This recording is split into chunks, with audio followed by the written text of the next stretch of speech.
Sir Vishnu ದೇವಸ್ಥಾನ ಹೋದ್ರೆ ದ್ವಾರಪಾಲಕರು ಜಯ ವಿಜಯರು ಅಂತ ಬರ್ತಾರೆ. ಸರ್ ಇದು ಈಶ್ವರಂಗೆ ನಂದಿ ಮಹಾಕಾಳ ಅಂತ ಇವ್ರ ವಿಗ್ರಹ ಹೆಸರು. ಸರ್ ನಂದಿ ಅಂದ್ರೆ ದೇವಗಣ, ಕಾಳ ಅಂದ್ರೆ ರಾಕ್ಷಸರ ಬಾಯಲ್ಲಿ ಕೋರೆಯಲ್ಲಿದೆ ನೋಡಿ ಅದು. ಸರ್ ಇದು ಶಾಂತಿ ರೂಪ, ಅದು ಉಗ್ರ ರೂಪ. ಸರ್ ವಿಷ್ಣು ದೇವಸ್ಥಾನಕ್ಕೆ ಹೋದ್ರೆ ವಿಷ್ಣುಗೆ ವಾಹನ ಗರುಡ ಬರುತ್ತೆ, ಶಿವನ್ಗೆ ನಂದಿ. ಇಷ್ಟು ನಂದಿ ರೀತಿ ಇದೆ ನೋಡಿ, ಇಷ್ಟು ಕಾವು. ಇದು ಹಣೆ ಇದು ಹಸು ಬಾಯಿ. ಸಂಕಲ್ಪ 20 ರೂಪಾಯಿ ಟಿಕೆಟ್ ತೊಳೆ ನೋಡಿ ಒಟ್ಟ ಇದಾವಾಗ ನೋಡಿ ಮೇಡಮ್ ಒನ್ ಬಾಡಿ 2 ಫೇಸ್ ಕಾವ್ ನೋಡಿ ಅಮ್ಮ, ಒನ್ ಬಾಡಿ 2 ಫೇಸ್ ಕಾವ್ ನೋಡಿ. ಫೇಸ್ ಕ್ಲೋಸ್ ಮಾಡಿದ್ರೆ ಶಿವಲಿಂಗನ ಕ್ಲೀನ್ ಮಾಡ್ತಾವಳಿ ನಾಲ್ಗೆಯಿಂದ cleaning madam. Front face cover ಮಾಡಿದ್ರೆ ದೇವ್ರಿಗೆ ಇದೆ ಮಿಲ್ಕಾಭಿಷೇಕ. ಹಿಂದೆ ಒಂದು ಲಿಂಗ ಇದೆ ನೋಡಿ ಮೇಡಮ್. ಇಲ್ಲಿ ನೋಡಿ ಈಗ ನೆಕ್ಸ್ಟ್ ಈಗ ಸಂಕ್ರಾಂತಿ ಹಬ್ಬ ಬರ್ತಲ್ಲ, ಸಂಕ್ರಾಂತಿ ಹಬ್ಬಕ್ಕೆ ಪೂಜೆನ ಮಾಡಿ ಸ್ವರ್ಗದ ಭಾಗ ತೆಗಿತೀವಿ ಜನವರಿಗೆ ಮೇಡಮ್. ನೆಕ್ಸ್ಟ್ ಈಗ ವೈಕುಂಠ ಏಕಾದಶಿ ಅಂತ ಬರ್ತಾಗ ವಿಷ್ಣು ದೇವಸ್ಥಾನಕ್ಕೆ ಉತ್ತರ ಭಾಗ ತೆಗೆಯೋದು.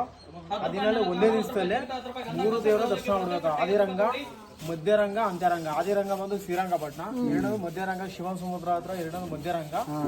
ಅಂತ್ಯರಂಗ ಬಂದು ತಮಿಳುನಾಡಲ್ಲಿದೆ ಶ್ರೀರಂಗ. ಈ 3 ದೇವರು ಬೆಳಿಗ್ಗೆ ಸಾಯಂಕಾಲ ಇಷ್ಟು ಟೈಮಿಂಗ್ಸ್ ಇರುತ್ತೆ, ಆ ಟೈಮಿಂಗ್ಸ್ ಅಲ್ಲಿ ದರ್ಶನ ಮಾಡಬೇಕು. ಕರ್ನಾಟಕದಲ್ಲಿ 2 ಇದೆ, ತಮಿಳುನಾಡಲ್ಲಿ 1 ಇದೆ. ಅವನು ಶಿವಲಿಂಗ ಹಿಡ್ಕತಾನೆ.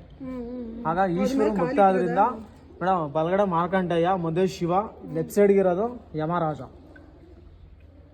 ಆ ಕಡೆ ಇರೋದು ಯಮಧರ್ಮ.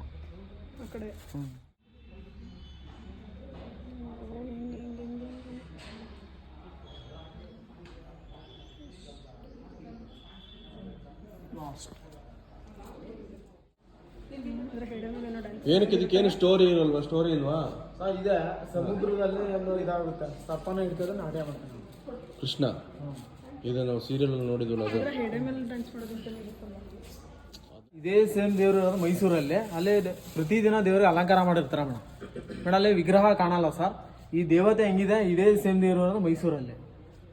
ಇದು ಎಷ್ಟು ವರ್ಷ ಹಳೆದಿದು? 1500 ವರ್ಷದ ಹಳೆಯದು. ಇದು ದೇವಸ್ಥಾನ ಕಟ್ಟಿರೋದು ಗಂಗರು ಮತ್ತೆ ಚೋಳರ ಕಾಲದ ದೇವಸ್ಥಾನ ಸರ್.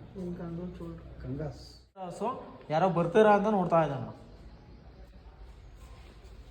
ನಾಲ್ಗೆಯಿಂದ ಲಿಂಗ ಕ್ಲೀನ್ ಮಾಡ್ತಾ ನೋಡಿ. ಇದು ನಾಲ್ಗೆ ಇದೆ ನೋಡಿ ಲಿಂಗ.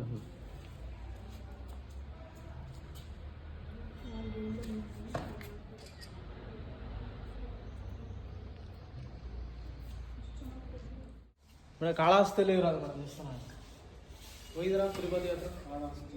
ಸಂತೋಷ್ ಅಣ್ಣನ ಕಳ್ಸಿದ್ವಲ್ಲ.